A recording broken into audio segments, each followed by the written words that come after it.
Hutchison and Hume talk a lot about beauty as well, and they're very influenced by Shaftesbury.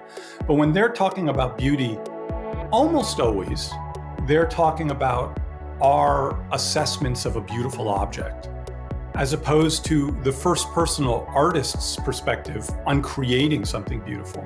And Shaftesbury certainly talks about our assessment of beautiful objects. But unlike Hutchison and Hume, he's incredibly attentive to the first personal perspective of trying to make something beautiful. So he talks about artists and what they're doing, and he wants you to see living a life as having the same kind of structure as an artist trying to make something beautiful.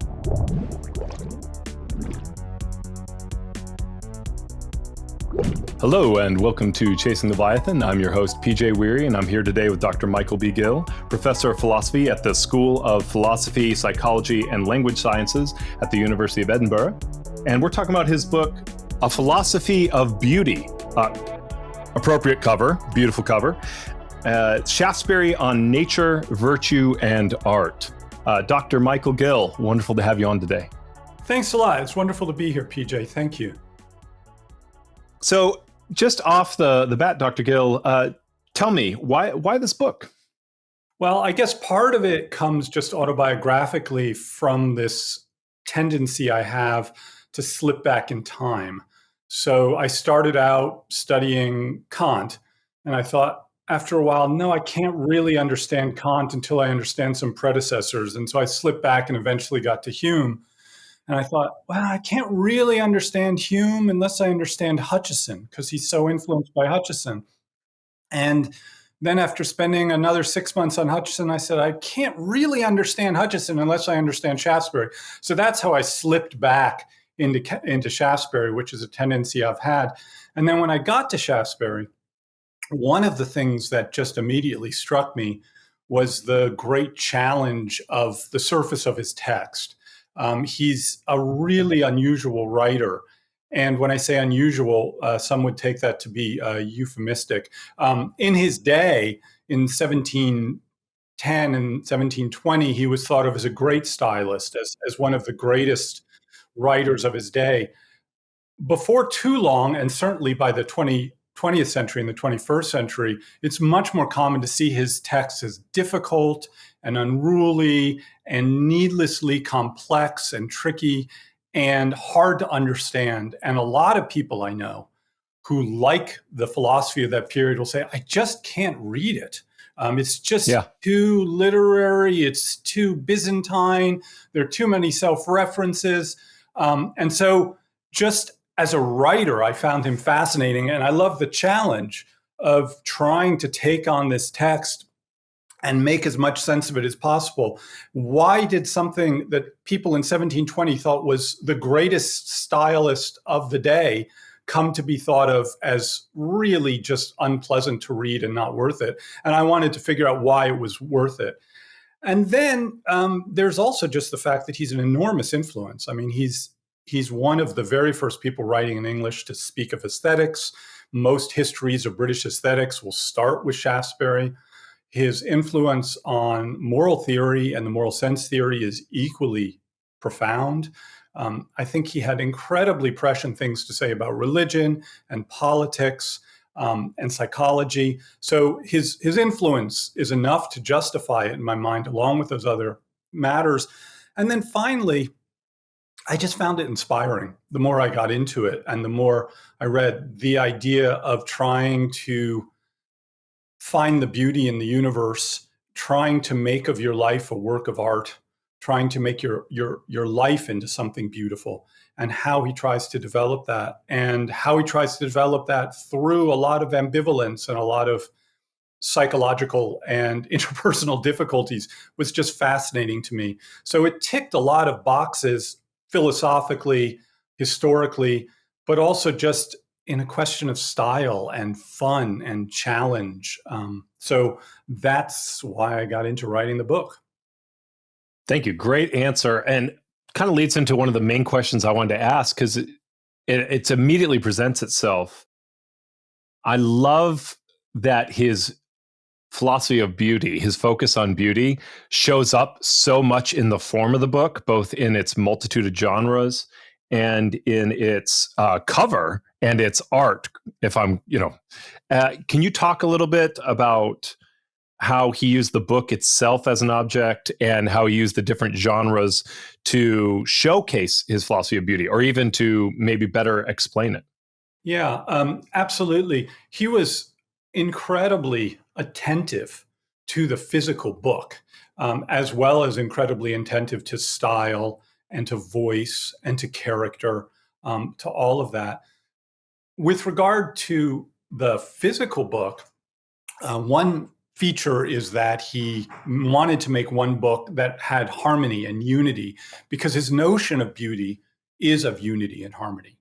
To him, that is what makes something beautiful. And so he wanted to bring all of the things he had written together into a harmonious whole. And he wanted to do that by creating this book. And towards that end, he, for instance, wrote an index, which seems kind of banal to us, but it's very hard to find a book written in English prior to this that had an index. And that's one indication of attempt to try to make it whole.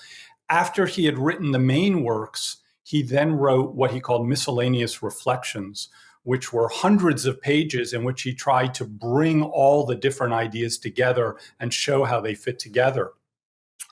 With regard to the art, that's an incredibly interesting feature of it. So he wrote all the works that eventually became characteristics earlier. And then when he put them together, the first edition came out. But between the first edition and the second edition, he commissioned artists to come up with woodcuts for all of the different pieces, as well as some additional ones, which he wanted to be beautiful. He wanted them to help tell the story, because for him, the visual arts were just as important as the written arts. So you find these features of the book throughout as you're reading. Then there are details about particular voices that he has, which we could get into. But each of the works, and there are 6 of them, in characteristics, are written by a different voice. They're written by a different character. In this, he's kind of like Kierkegaard, in that he's not speaking in his own voice. He takes on voices. And then a lot of the fun and challenge of reading is trying to figure out how the different voices fit together, because they speak to each other. One character will talk about an earlier character that he had written. So it becomes almost like a philosophical novel. Sometimes when I'm reading him, I think he's more like Kierkegaard and Nietzsche than analytic philosophers. But I even sometimes get this kind of David Foster Wallace, Thomas Pynchon quality to him, with so much self-referential bit and so much complexity and so much fun, because he's funny. So all of that went into trying to make a book that would be readable, that would be entertaining, that would grab people. And it worked in 1711. It hasn't worked as well in the 21st century, but I'm trying to change that. Yeah, you're doing a great job. I mean, I, of course, want to recommend that people buy your book, but you're also doing a great job of selling his work. It's very clear that you enjoy it. You're excited about it. I'm also reminded of, like, it sounds almost like a Nabokov Pale Fire, like that. Absolutely. Absolutely. So the Pale Fire comparison is one that I've thought about too, because, in Pale Fire, of course, he's got the main text and then he's got all the notes. And you get a weirdly similar thing. I don't think his personality is not like Nabokov's. He's got a very different personality. Not many people's are. He's got different ideas, for sure. But yeah, I totally agree with what you're saying. Just as in Pale Fire, you have this poem, and then you have the author with notes about the poem, but the notes about the poem are actually part of the novel. You get exactly the same thing in characteristics, where it's in 3 volumes. And the last volume, the entire volume, which is longer than any other single work, are his notes on his previous work. And then he has notes to the notes. So it's like David Foster Wallace with footnotes and then footnotes to the footnotes. And he knows what he's doing. It's not like he's just carried away with himself and he can't stop. He's very calculating in all of it. The voices are not him. He is creating something. He is creating a work of art, and he knows he's doing it. So yeah, Pale Fire, definite comparison, even though you're going to get a very different personality in the two works. Yes, and I appreciate you saying that. When you say creating a work of art, how does that reflect what he thinks art is and what he thinks beauty is? Yeah. So what is he looking to create? So his concept of beauty, put very, very simply, oversimplified, is of harmony and order and system. And he uses balance. He uses a lot of words. I think this is one of the problems in his view, is that he uses all these words and he thinks it's all the same thing. And I'm not sure beauty is one thing, but we'll just put that aside. We can come back to that. But the purpose in beauty is to live a better life. The purpose in beauty is to appreciate the way the universe is and to bring yourself in accord with the goodness of the universe. So while he thinks art is beautiful for its own sake in a certain sense, he also certainly thinks that art should make people better. And to make someone better is to turn their soul into something of beauty, which means to turn their soul into something that's unified. So what does that mean? I think here he's very similar to Plato in Book 4 of the Republic, where Plato says the just soul is the harmonious soul, is the soul that's in concert with itself, that doesn't have internal conflict. I think that's what Shaftesbury thinks a beautiful soul is. And he thinks art can inspire us to make of ourselves something beautiful. This is one way that he's really different, I think, from his immediate successors, Hutcheson and Hume. Hutcheson and Hume talk a lot about beauty as well, and they're very influenced by Shaftesbury. But when they're talking about beauty, almost always they're talking about our assessments of a beautiful object, as opposed to the first personal artist's perspective on creating something beautiful. And Shaftesbury certainly talks about our assessment of beautiful objects. But unlike Hutcheson and Hume, he's incredibly attentive to the first personal perspective of trying to make something beautiful. So he talks about artists and what they're doing, and he wants you to see living a life as having the same kind of structure as an artist trying to make something beautiful. And the book is supposed to do that. And part of the reason it's so difficult is he wants you to be thinking for yourself how to do this. He doesn't want to just give you certain ideas that you passively accept. He's trying to spur you to some kind of realization of how you can go about making of your life a work of art. So you've talked a little bit about if I'm hearing you correctly, the difference between him and his successors. What are some of the threads? I have to admit, I started studying Kant, and I looked a little bit at Hume, and I bought Hutcheson, and then we've been in we have 5 kids, so I've been a little bit on pause. I think I probably would have eventually gotten to Shaftesbury. I could feel this journey with you. Yeah. What do you see as one of those unifying threads? What are some of those threads that show up in his successors that obviously Kant, enormously influential. What do we still see today? Hume on taste, those sorts of things. Yeah. First of all, glad to hear there's someone else who slips back in time. That happened to me in the writing of my dissertation. I just kept falling every 6 months. I fell like 50 years back. It was eventually I just had to stop and say, okay, this is as far back as I'm going to go. As far as the threads that he has in common with Hutcheson and Hume, there's some really prominent, powerful ones. The one that he's probably most famous for is the moral sense, or the idea that morality originates at least partly in sentiment and not in reason alone. It's a little more complicated and not quite as clear in Hutcheson as it is, in Shaftesbury as it is in Hutcheson and Hume. It's much clearer in Hutcheson and Hume, but there is no doubt that Shaftesbury thinks moral judgments do ground out, at least partly, in how we feel about things, in our sentimental response to things. And that's a massive influence, and that shapes the course, certainly of Scottish Enlightenment philosophy, but of a great deal of moral philosophy going forward. Another way that he was a massive influence on Hutcheson and Hume, but also many other philosophers, was his attempt, to my mind successful, to defeat egoism.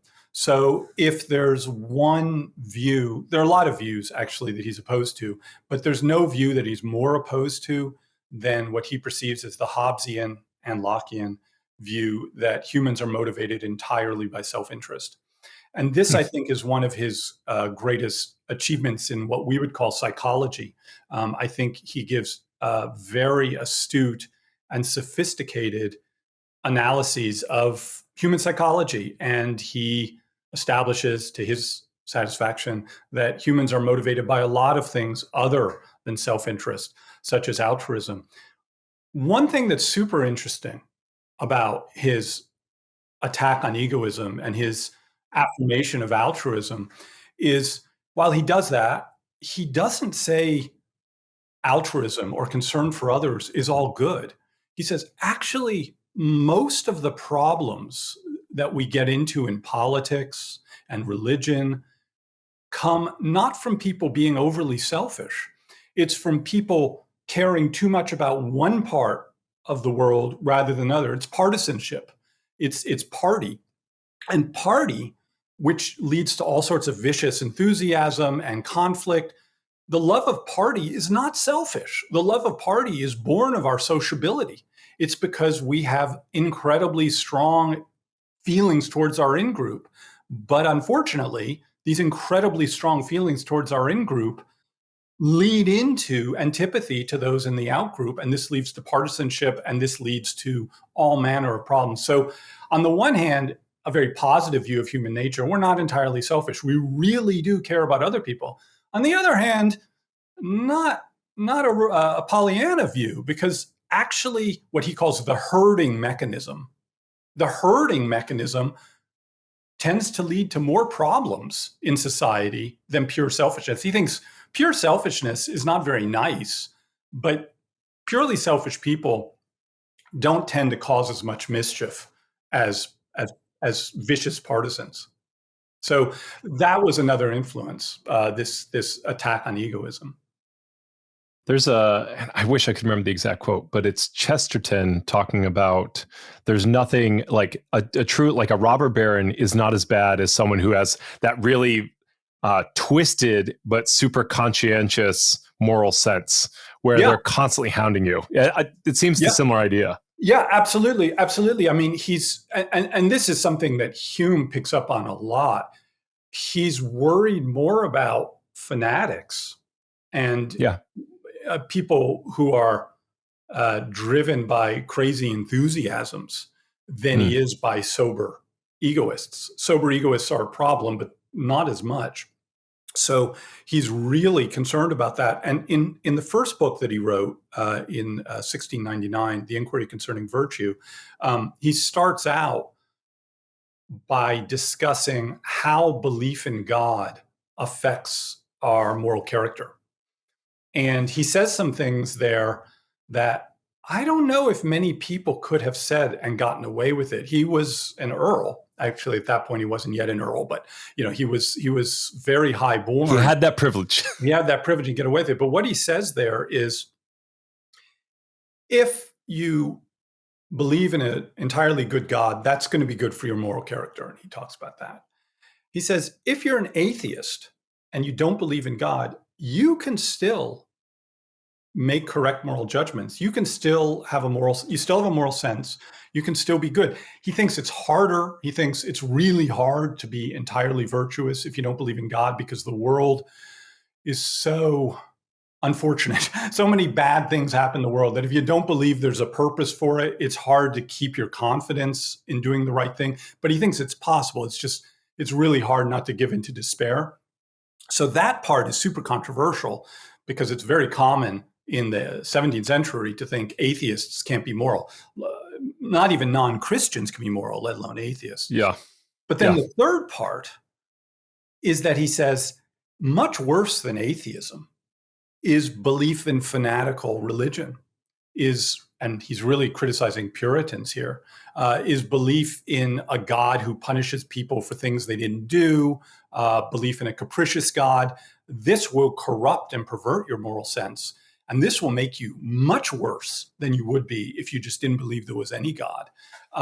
So he's certainly a theist. He certainly thinks we should believe in God and that it's going to help your character.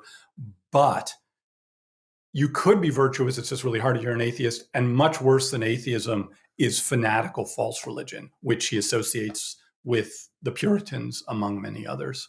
Yeah. And I think you mentioned this in the introduction. And this is something I personally appreciate. It's something I love to see in philosophy, that he defines a lot of his reasons positively rather than negatively, which was kind of the at the time was the way people's like, oh, it's not like this, or we don't do, like, we do the right thing because we don't do evil, rather than he's like, no, we should be pursuing it because it's beautiful. Yeah. Yeah. In some ways, I wanted to make that, I don't know how successful I was in this, a running theme line throughout the whole book, which is that he's really a positive philosopher, or he's trying to be. Just as you say, he's trying to give a vision and impress upon you how things can be good, how you can be better, how life can improve, as opposed to defining his philosophy negatively. And I think this is where his personality becomes interesting to me, and how he writes. I actually think this was hard for him, because I actually think he as a person was a really negative person. I think he struggled with misanthropy. I think he found people really hard. Yeah. I loved your biography on that. Sorry, it was. Yeah, I mean, he's ambivalent because he's also very charming and he clearly loves people in one respect. But there are many times in his life when he just wants to retreat and he finds people just so difficult. And he wants to love God. He wants to think the world is a beautiful, good place. But so often he's just incredibly impressed by how terrible things are. And so he wants to be positive. He wants to be positive towards other people. He wants to be positive towards God. He wants to be positive towards creation. And yet he's got these tendencies that he very clearly recognizes towards negativity. And I identify. I mean, this resonates with me. You know, what sort of person do you want to be? Do you want to be someone who's always fixating on how bad things are and who gives in to negativity? No, you might not want to be that person, but that might be the tendency you have. And he struggles with that. And when you read his unpublished notebooks, you see this really intimate struggle that he's having with himself over that.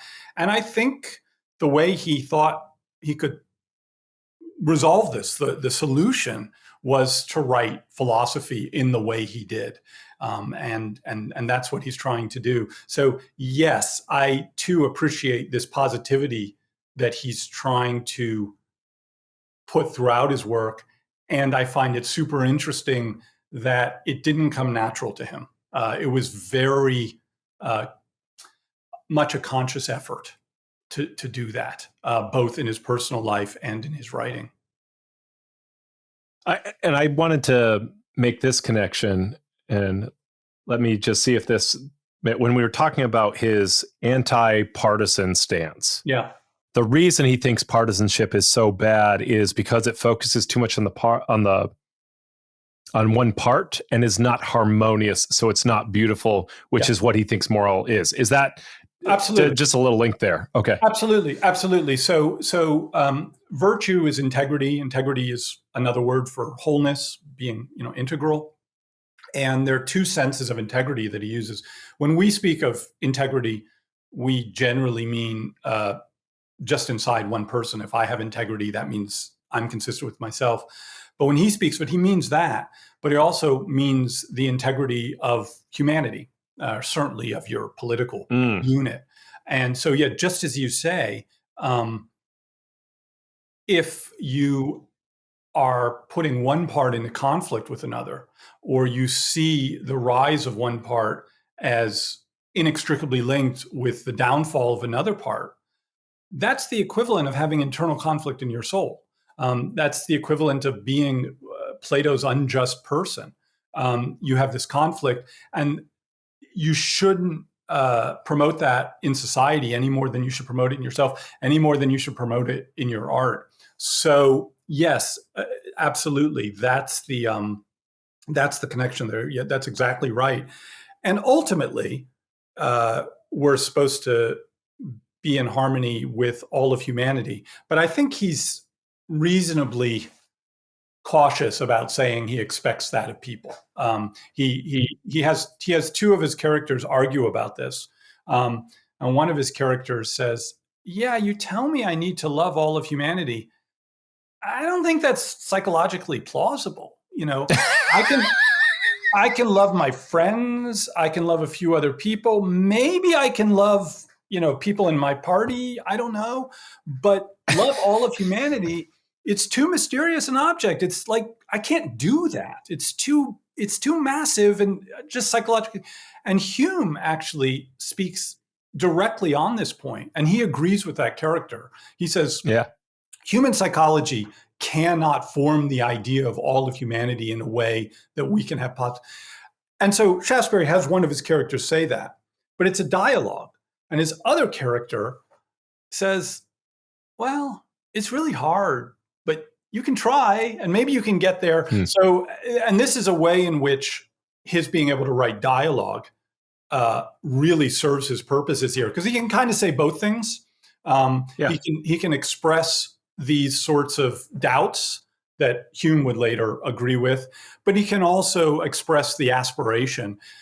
He might have been more optimistic about that than I am, certainly more than Hume was, but clearly his optimism is tempered, and he can get that across in a dialogue. So that's one place in which the form that he's using is so effective for getting across what he wants to do. I love that so much. That is so genuine. This is where they talk about like a hand reaching out from the past. You're like, thank you that someone finally said it. That like loving all of humanity is just so big. And I've met some of humanity, and that's can we just admit it's hard? It's hard. It's hard. Yeah, it's really hard. Yeah, and he acknowledges that it's pretty hard. Yeah. I did want to ask too. We've looked at his successors, and one of the really interesting things is he was closely tied with John Locke for a little bit, and then seemed to drift away. Yep. And there seems to be some influence, and John Locke wanted probably more influence. It seems like, yeah. What are the influences from John Locke? But what are the distinct differences from John Locke that we see from? Yeah. I don't know if we've said it. So the third Earl of Shaftesbury, Anthony Ashley Cooper. Yeah. Right? He's got multiple names. So backing up a bit about Locke, this is a great story. I think it's really fun. This is another of the things that makes it fun to write about Shaftesbury. His biography is entertaining.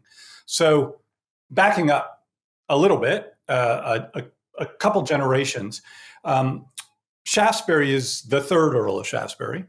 His grandfather is the first Earl of Shaftesbury. The first Earl of Shaftesbury was maybe the most important politician of his day, had a real fall from grace. There's a lot to say about the first Earl in English political history. And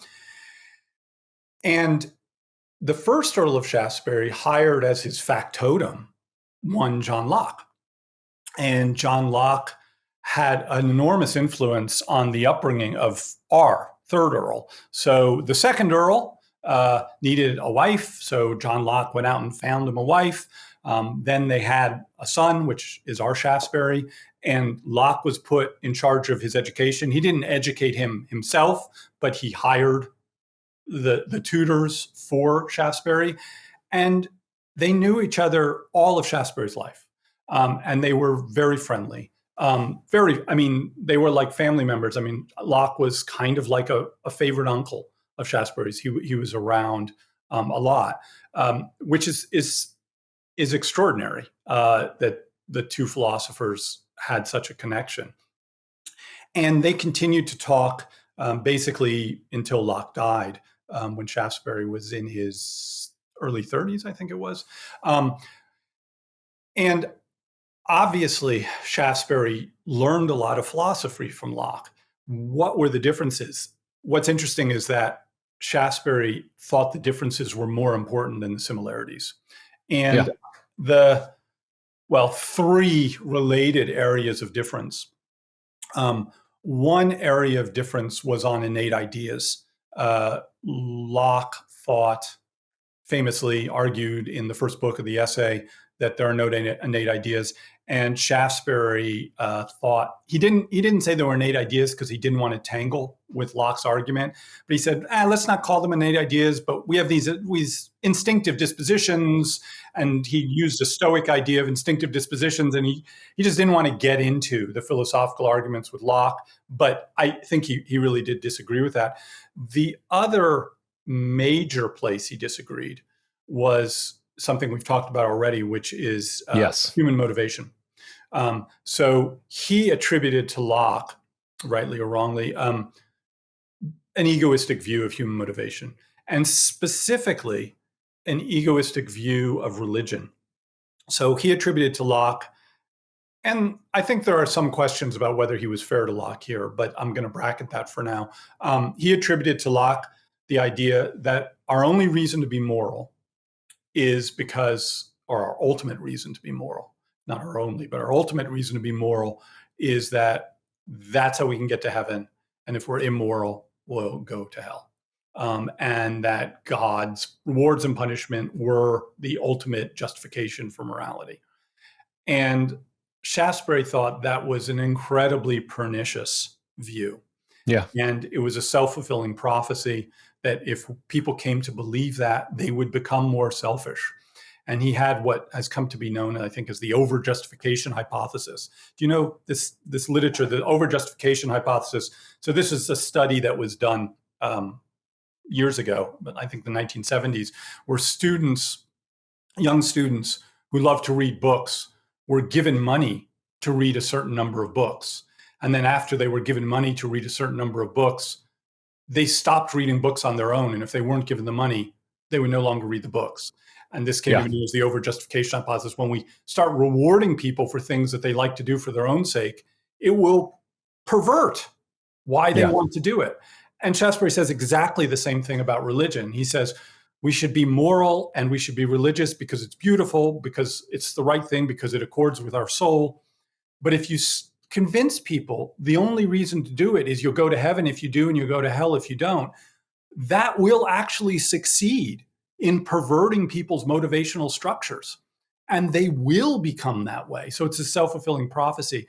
And he thought Locke did that. He thought that was the gravest danger that Locke's philosophy posed. Again, rightly or wrongly is a question. Do you mind if I... Yeah, go ahead. Sorry, this just, my wife and I had this conversation about 5 years ago as our kids were getting older. Sure. About like doing chores in the house. And my wife was like, do we give them an allowance? She's like, maybe we should. And I was like, it will teach them. I mean, and this is what often happens. You see people who had allowances, not always, right? Yeah. But when they get older, they struggle doing chores in the house because there's no, they have to relearn it, right? And anyways, it's just it was such a, it's such a practical idea and it's so important. Yeah. I resonate with that entirely. Yes, I know. Absolutely. I think you can see this sort of phenomenon often in children and older people. And I think not the only time, but one of the times where Shaftesbury is just really, really psychologically astute. There are a bunch of other things where I think he says things in this flowery kind of complex, maybe even Byzantine language that sounds like it's antiquated and sounds like it's something really of little relevance. But when you get into what he's saying, I think it's a very current understandable, clear, and persuasive psychological claim. This is one of those cases. But I think there are other places where he does that as well. And yeah, I too think that in addition to the experimental data, parental data support this. Yeah. Yeah. Well, and I mean, small government, like we see, I mean, it's a, I don't know, that's a fascinating idea. I don't want to, that feels like a real rabbit trail. You were about to make a third point. I just wanted to give a practical example. Well, yeah, the third point, and these 3 points actually all kind of interconnect for sure. But the third point is Locke's view of Scripture. And Shaftesbury, I don't think there's any doubt Shaftesbury was a theist. I don't think there's any doubt that he believed in God. He believed God was good. I think there is some doubt about whether it makes sense to call him a Christian, although what that would mean, we could argue till the cows come home. But he's really has a very skeptical, questioning view of Scripture in a way that Locke does not. So Locke has an attitude towards Scripture that lots of people had, but that Shaftesbury is pulling away from. So Shaftesbury is very early in developing what would come to be known as a historical critical attitude towards the Bible. And he thinks, well, of course, the Bible was written by fallible human beings at a particular period in time, with particular political and cultural influences and motives. And he's not dismissing it, but he says to understand it, we need to understand the languages. We need to understand who wrote it. We need to understand why they wrote it. He says, there are a whole bunch of other things written at the same time that ended up in what we would call the Apocrypha. And those decisions were made later by people with their own political and cultural pressures. And again, he's not dismissing it. He's not saying we throw it all out, but he's saying we have to understand it this way. And that is really pretty ahead of the game in 1700. And related to that is his criticism of miracles, which gets into a lot of his religious philosophy. So he's got a lot to say about religion, and he was certainly accused of being irreligious. And to be honest, the sense of religion that would have counted among most people in 1700 in England, maybe he was irreligious, but he certainly didn't think of himself as irreligious, and he certainly had a certain kind of religion. Yeah. Is that another thread that we see through to Hume? Yes and no. So, welcome to philosophy. Yeah. Hume's arguments against belief in God in the dialogues concerning natural religion, I think at times are attacking directly Shaftesbury. So an influence on Shaftesbury, but a negative influence on Shaftesbury. An influence on Hume, but a negative influence on Hume. So Shaftesbury gives very extensive arguments for belief in God, and they're basically arguments from design. Arguments look at the beauty of the universe, look at the order of the universe, look at the great harmony of all things. And this is totally central to his view of beauty.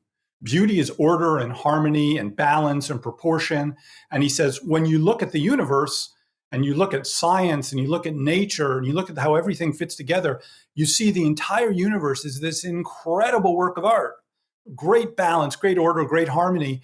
And the only explanation for that is a good God, a God who's an artist who creates the greatest beauty of all.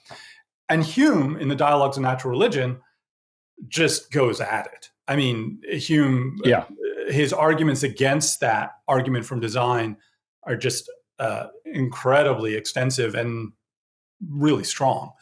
And I don't know for sure that he had Shaftesbury particularly in mind, but I believe he did. And if he didn't, he might as well have had. So that's one way there's an influence, but negative influence. There are two other, well, there are many, but there are two others, but I'll pause for a second because there are two other different ways he talks about Shaftesbury in this yes and no way. Yeah, and if you don't mind, so Shaftesbury's arguing for God's existence, but against miracles. Yep. Is there it almost sounds like Spinoza in some sense. Yep. Is it a very deistic? Yep. Is that what we're looking at from a label perspective? I can put it that way. So that is a really good question, PJ. And I'm going to have to unpack that a little bit. Yeah, go for it. Absolutely, Shaftesbury thought this argument for God is actually incompatible with miracles. And he thought belief in miracles is actually irreligious because a great artist or great craftsman makes something that works. They don't need to come in, periodically and shift things around and jury rigs up. Oh, I better fix that because it's not working properly. And that kind of machine is less perfect, is less beautiful than a machine that works perfectly. And he says, this is backwards. This is people who say you need miracles to believe in God are saying when the universe is disordered and irregular and requires all these ad hoc, jerry-rigged interventions, that shows it's of the greatest intelligence. Whereas when it works perfectly and everything happens as it's supposed to according to elegant laws, that shows there's no mind. He says it's exactly the opposite. So for Shaftesbury, miracles are irreligious. They create the wrong attitude towards God. So yes to all that. The part I kind of want to unpack is deism. So he is labeled a deist often. And of course, he's got a lot in common with deism here because the idea is there are these natural laws and the natural laws explain everything. So yeah, he's like a deist there. But he explicitly tries to distance himself from deism. And the reason he tries to distance himself from deism is he believes that our appreciation of God should have an emotional component. He believes that understanding the beauty of God's creation shouldn't be merely a scientific, rational apprehension, that it should create in us this positive emotion, this love that inspires us to try to make of ourselves something that matches the harmony of the world. And he argues against the deists, or at least tries to distance himself from the deists insofar as they are cold and only rational. The other side of that equation is enthusiasm. So the enthusiasts were all about this emotion without any of the rationality. And I see Shaftesbury as trying to thread the needle or maybe get the best of deism and enthusiasm. He wants the rationality of deism, and he wants the emotional uplift of enthusiasm. And he thinks he can get that with what we've come to call a cognitively loaded idea of beauty, a cognitively loaded appreciation of beauty, which is a current idea that, again, I think he was completely on top of in 1710. Yeah.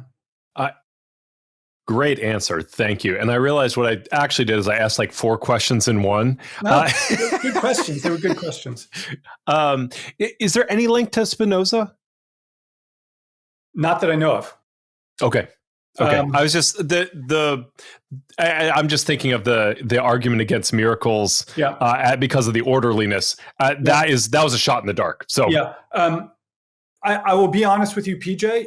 It wouldn't shock me to find there's a connection I don't know about, but not that I know of. Well, and it might not be possible to find it, like even if he read it, but it wasn't in his library or someone talked to him about it, right? Like there's stuff that we don't know too. Well, yeah, I mean, he was in the Netherlands. He knew Bayle. Right.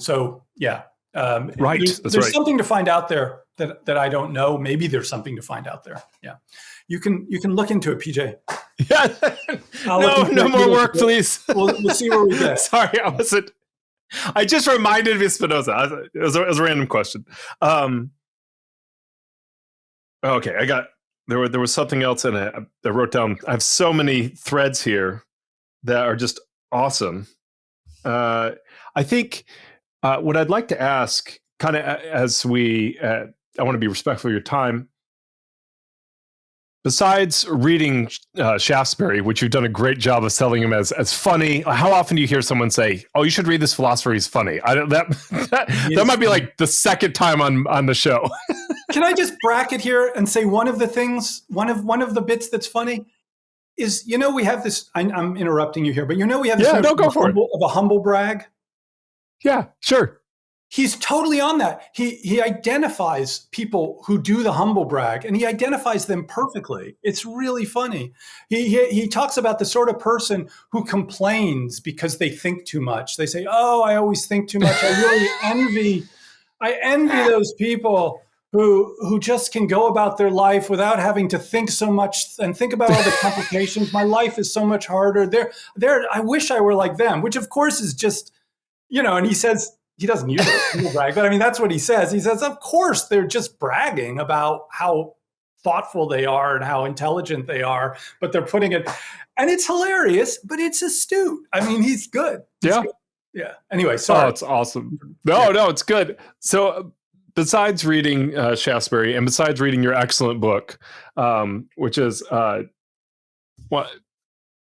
thank you for making something approachable that is Byzantine, but also how short it is, also a joy, and clear, right? Like, thank the Lord.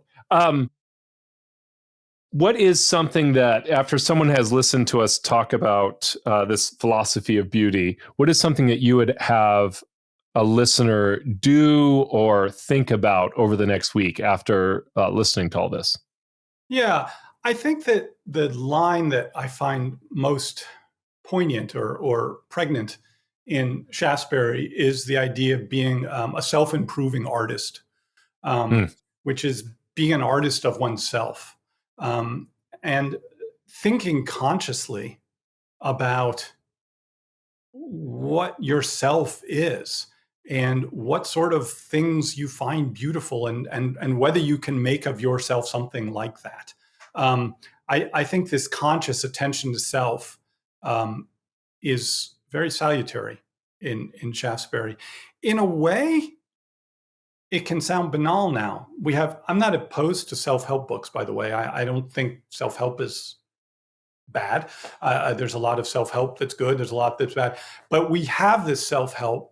And I think a lot of what Shaftesbury is doing is moving in the same direction, or trying to get at something through philosophy that a lot of self-help is trying to get to. And I would say thinking really consciously about your life as a work of art is a useful idea.